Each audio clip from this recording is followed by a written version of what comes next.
Hello and welcome to another Standing Stanley Tucci. I'm Hannah. And I'm David. Mwah. We're here to talk about Mwah, a mwah. particular film of a very Tucci film. It's the sort of film that you would expect a Tucci to be in. It's a very New York Yeah, film. It's got New York in the it's title. very New York.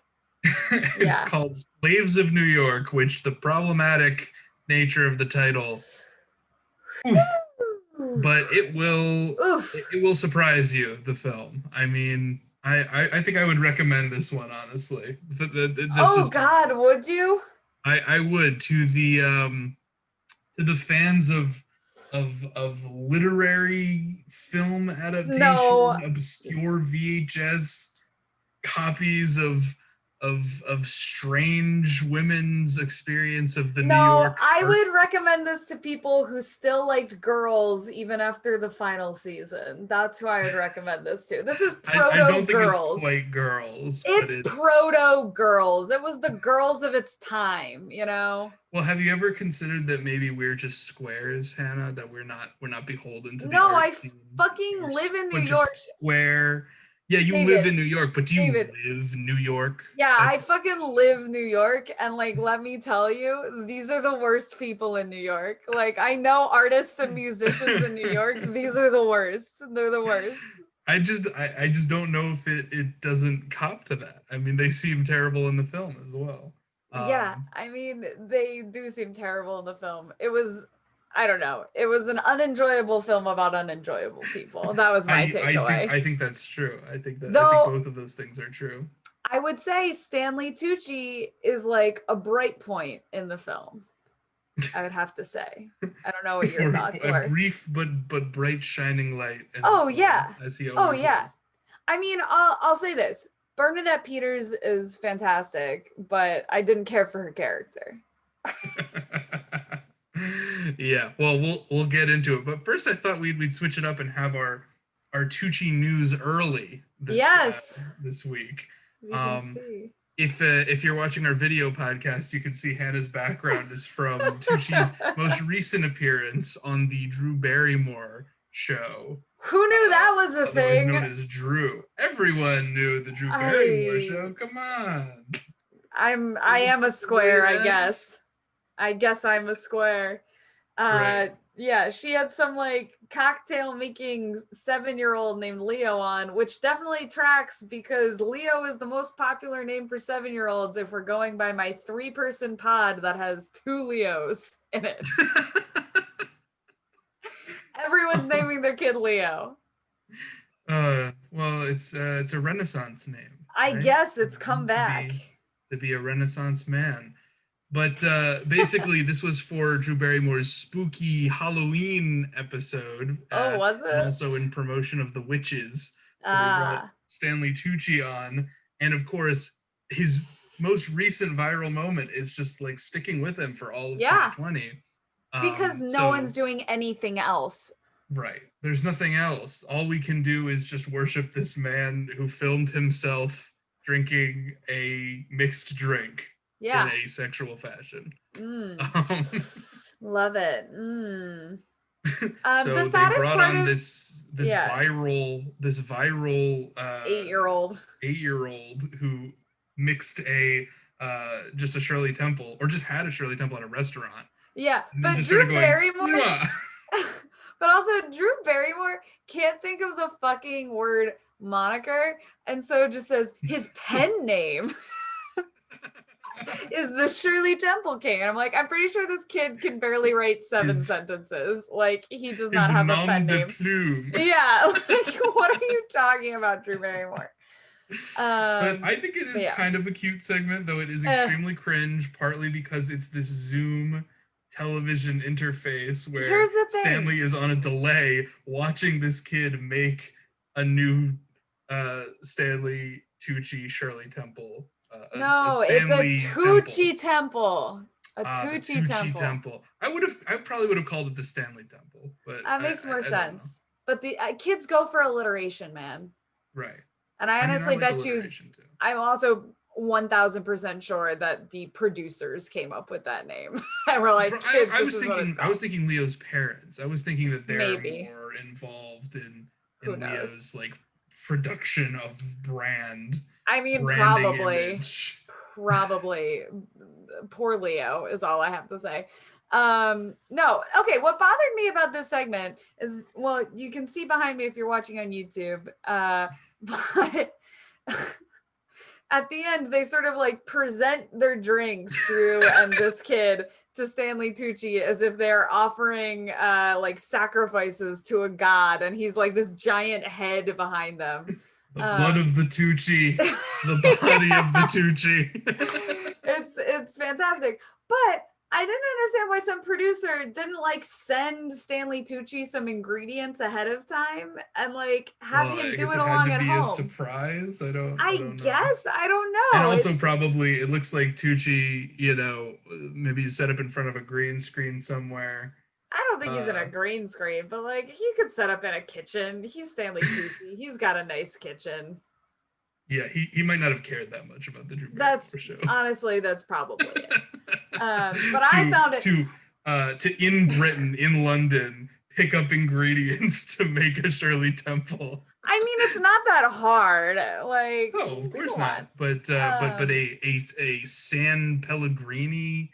San Pellegrino and Italian cherries, because the drink was styled in the style of Stanley Tucci, which is of course very Italian. Mwah, mwah.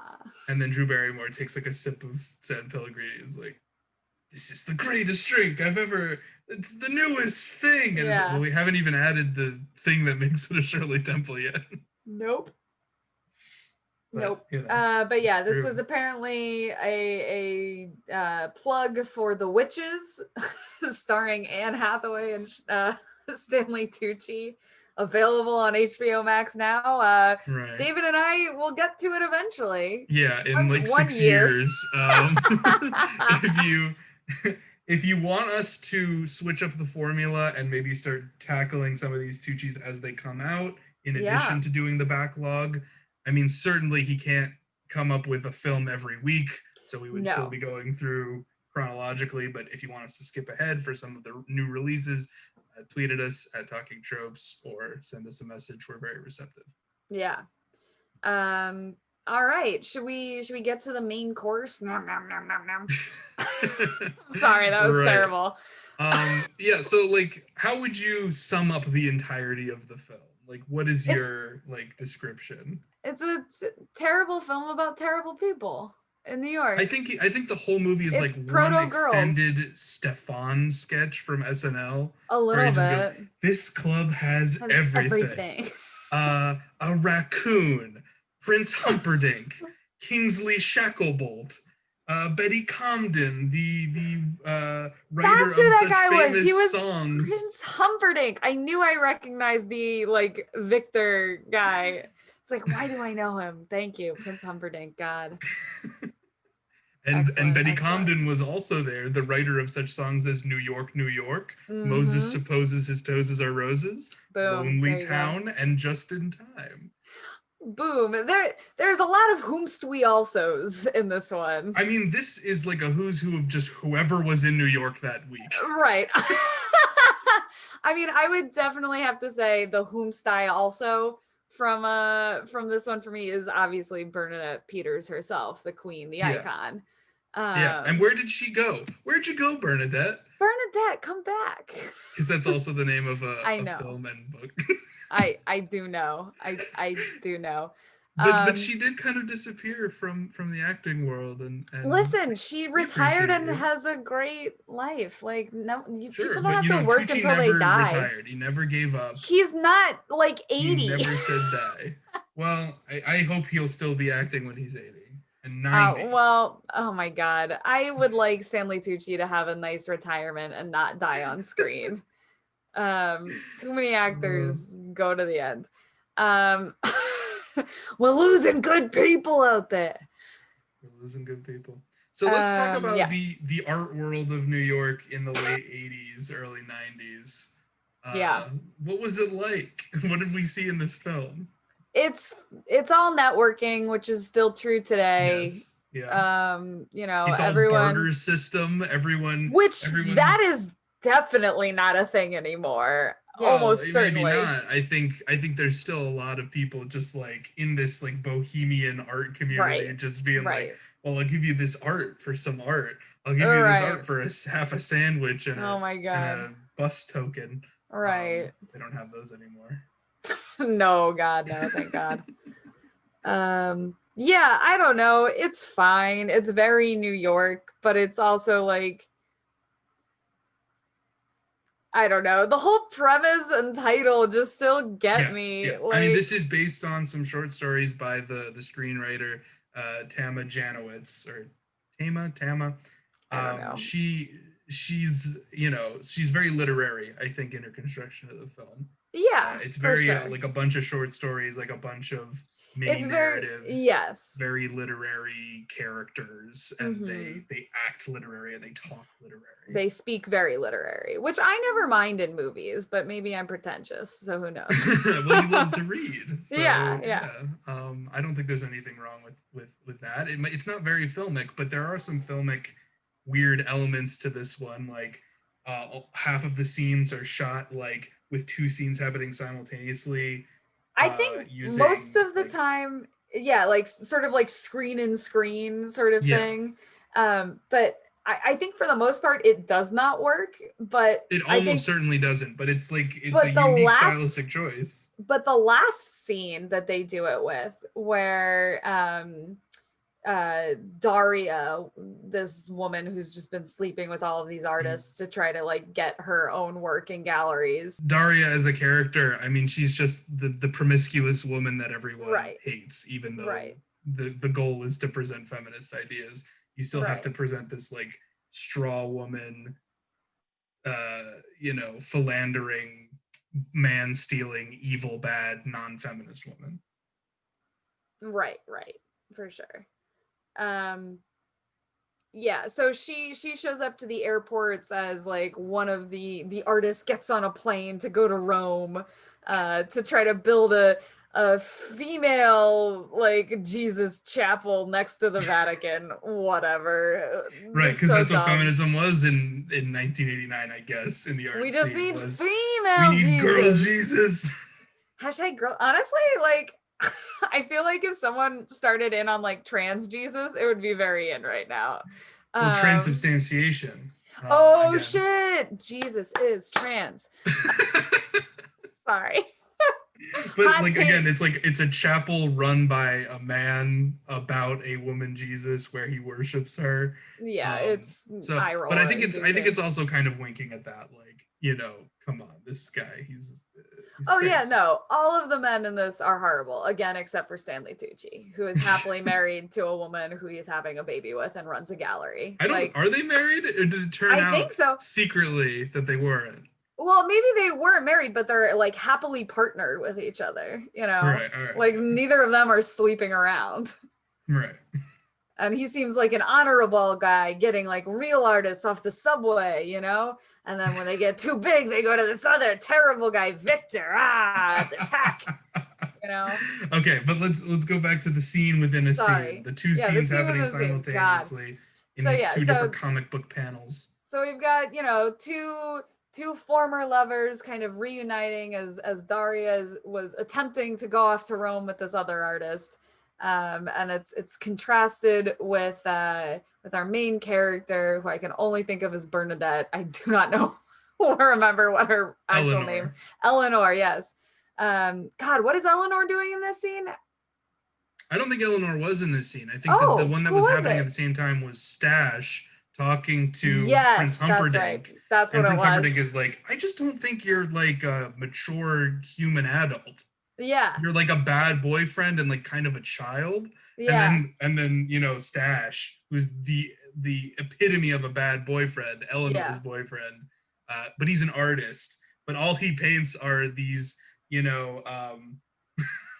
Like Andy Warhol parodies where instead of of Campbell's soup, it's a Popeye spinach can, and yeah, instead of uh, instead of it's pop art, but it's right. Popeye art. Yeah, yeah. It's kind of fun, but like, whatever. It's not art. It's not high art. You know? Well, is it, David? Who are you to say that? Isn't that what we try to? I'm gonna say it's bad. All right, but yes, that's right. It's the bad boyfriend who is being put in his place kind of after Eleanor has had her success. Right. Should we jump back to the first scene where he's introduced? God. He's the worst. He's introduced the as like this neurotic, like, you brought a flea into my house on your flea-bitten dog. Now get out of the house and strip for me, because you'll bring disease into the house. You're dirty, Bernadette. And he literally just negs her the entire movie and gaslights her and like sea lions her. Like every abuse. Do you have any good key gaslighting scenes or key good lines of she just negging? she just like goes, she meets a guy who's a writer and they have coffee, and she says at the outset, she's like, this isn't a date, right? And the guy's like, yeah, it's not a date. And like, we as the audience know that he's kind of a creep and like wants it to be not a date, but she like believes him. And he gives her a copy of his book and he signs it and says, in friendship, Mikhail. And she takes it back. She's like, yeah, I met this guy. He was very kind. Like, I think we could be friends. His girlfriend's also an artist.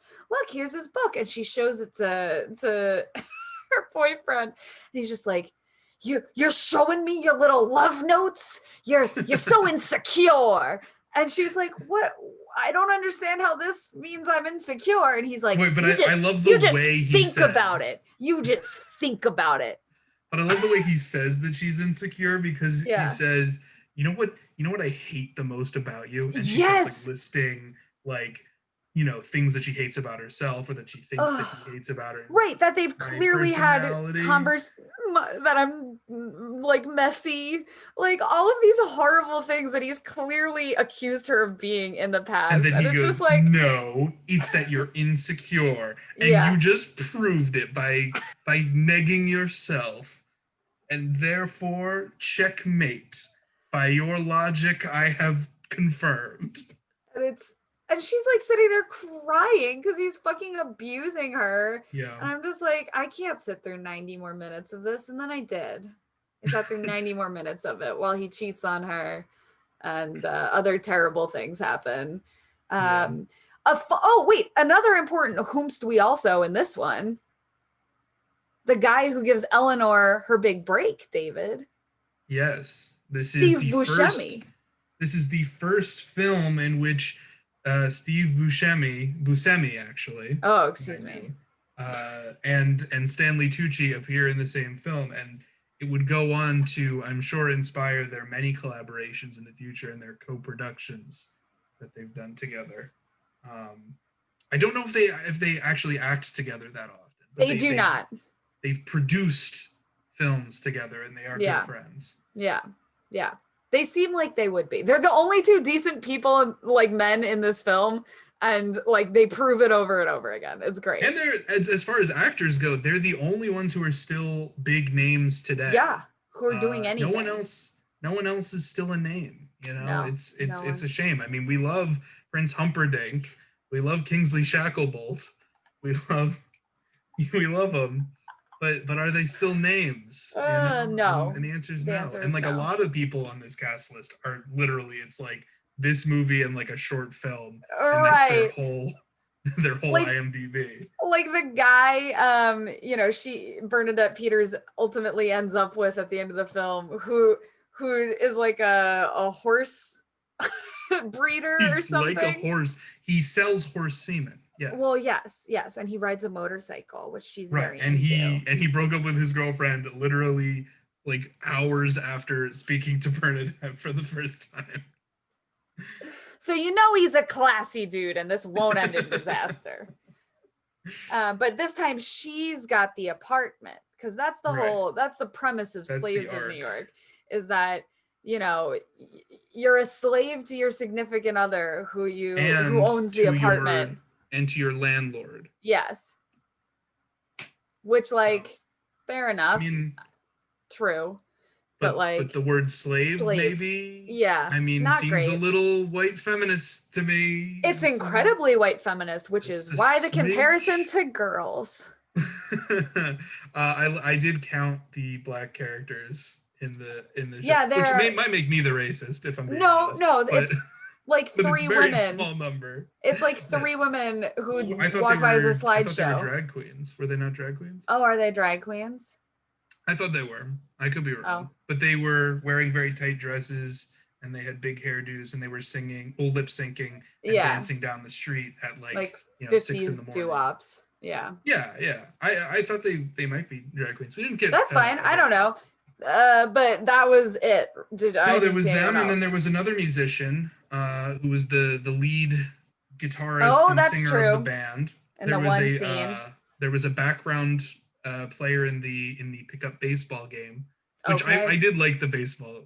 The baseball game was fun, and that's where we first meet Stanley Tucci. Is he's introduced as the partner of this woman who Eleanor is friends with, and he's off screen throwing up from nerves. Yeah, he shows up super covertly. It's almost blink and you miss it, which it's almost like tongue in cheek. Like they knew this guy was going to be a star, and so they wanted to introduce him in the most like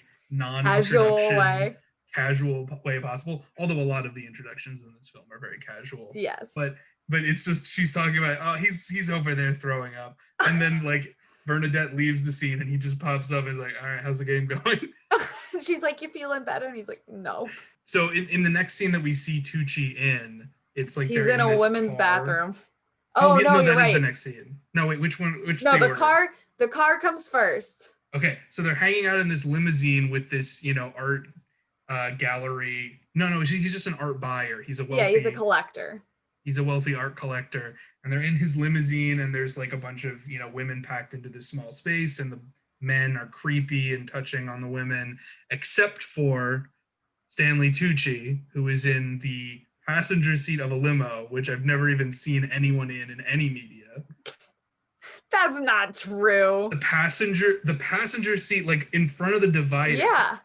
I've never seen anyone in any piece of media sitting in that seat, but he was wearing a Kangol hat, as you can see in my little screen if you're watching the video.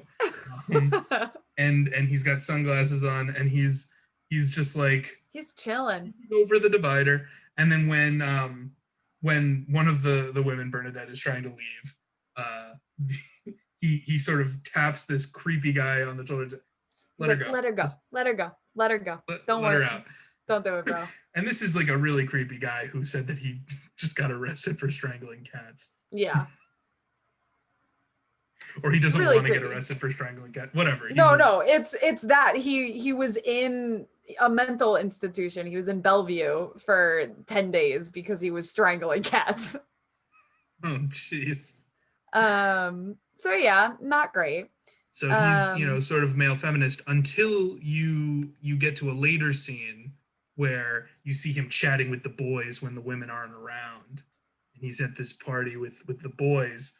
And, one of them's talking about how like a woman threw up in his car. And then he leans in, he says, she probably went to her friends and then complained about what you did to her. No, see, I didn't read this as him being anti-feminist. I think he was, because the guy was explaining, he's like, oh yeah, I got her drunk and then we did some hash and then I drank more shit. And he's like, she probably went home to her friends and complained about what you did to her. That's what I read it as. I have a different interpretation of that scene. Yeah. You all are free to make your own, infer whatever you like. What I took it as was this was revealing that Stanley Tucci is not quite so much male feminist.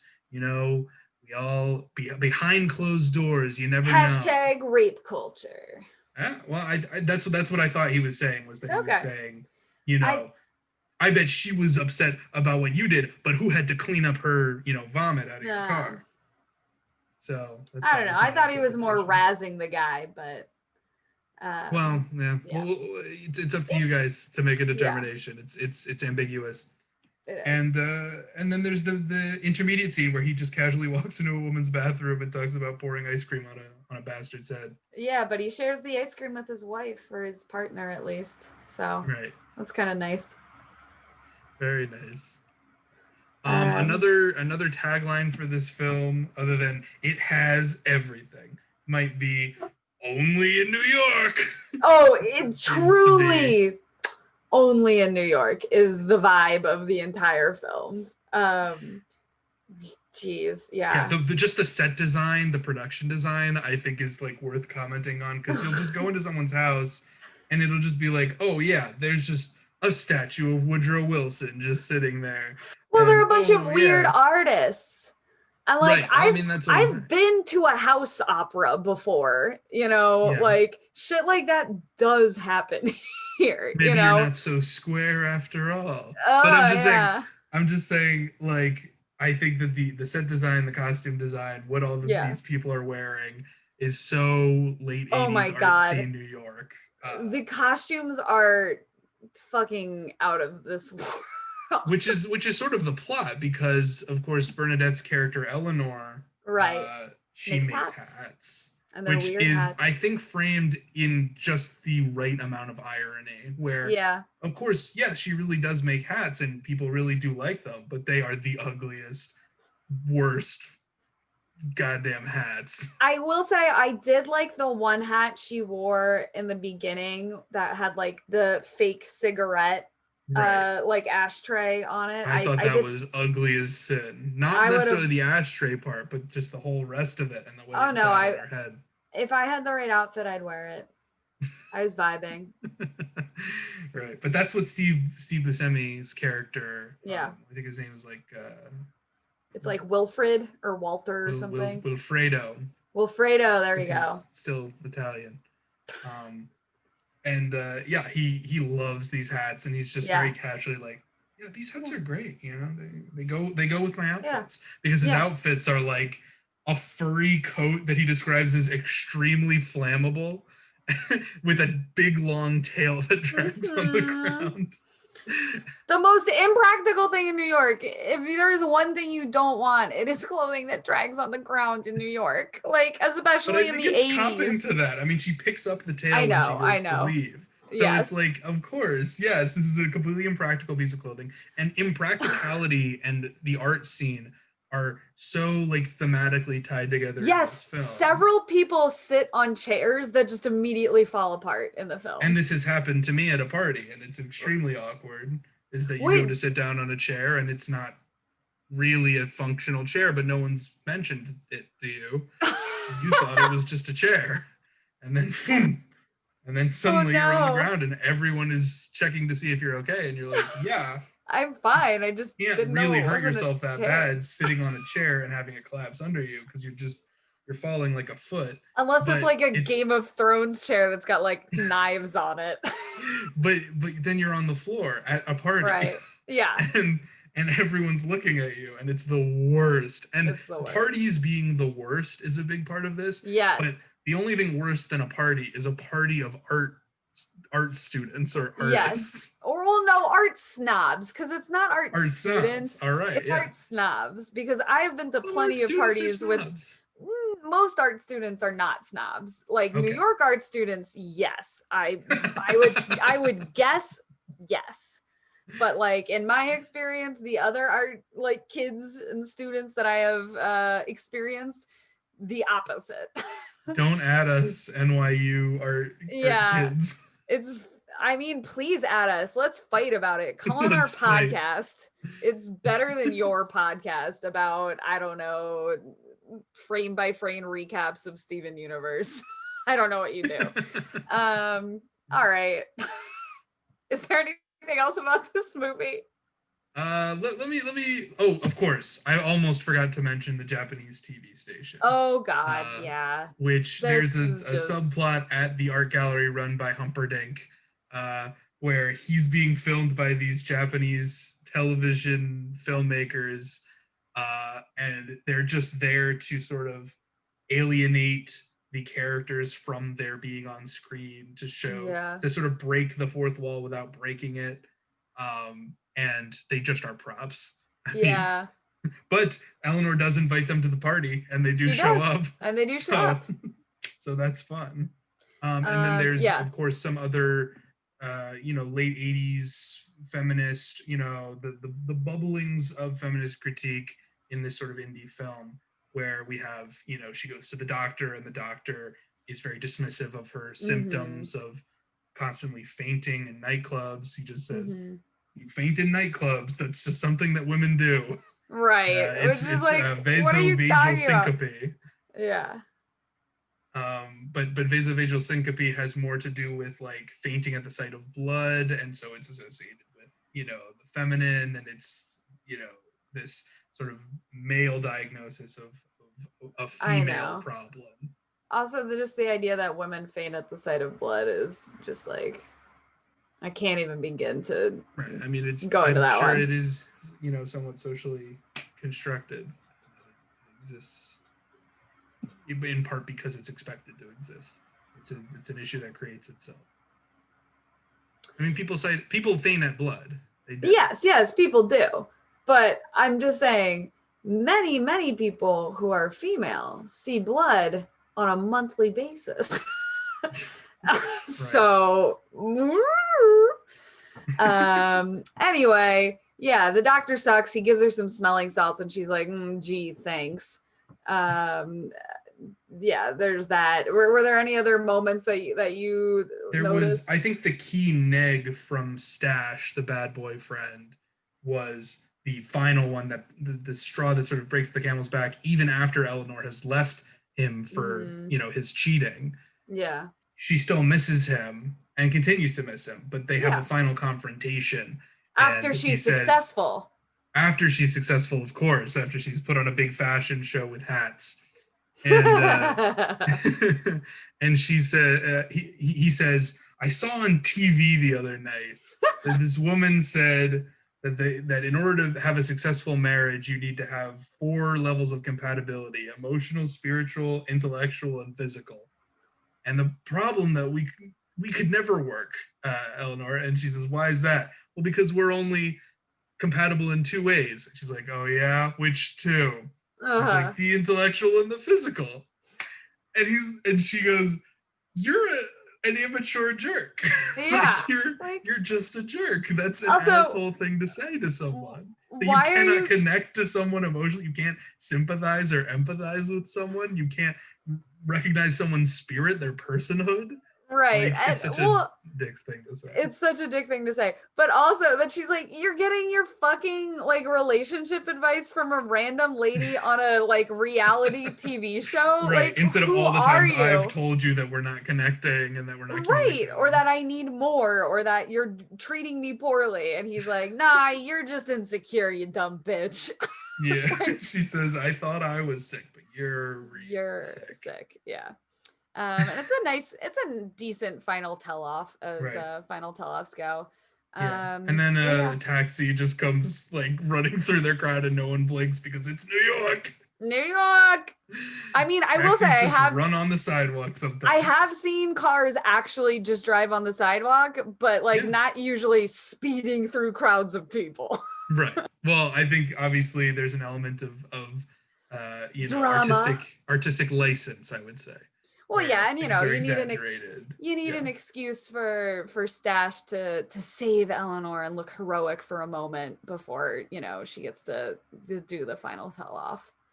Right, of course. And then of course, the themes of the film, like what are there takeaways besides sexist men bad?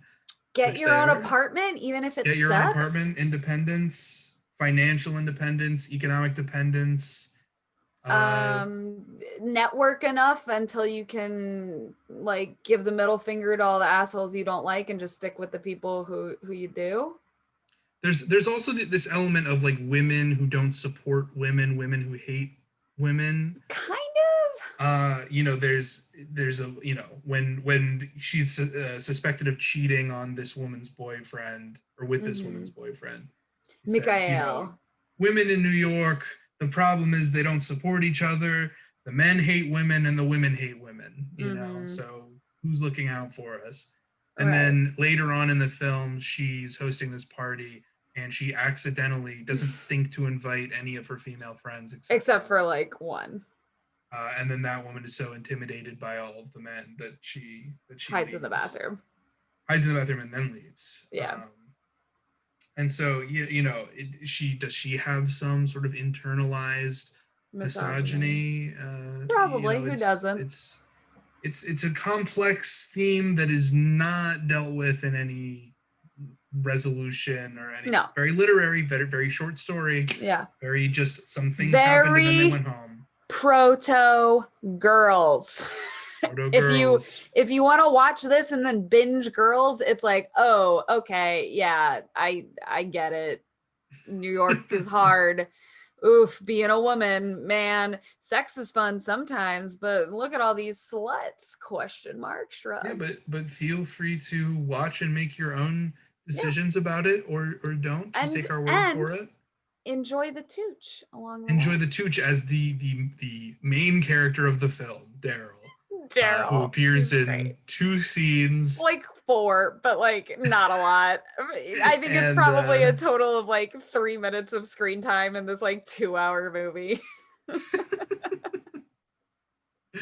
But oh, isn't it glorious? And it's so glorious. He's a supporter of the arts and a supporter of women, and except for when he's not. Except for when he's not.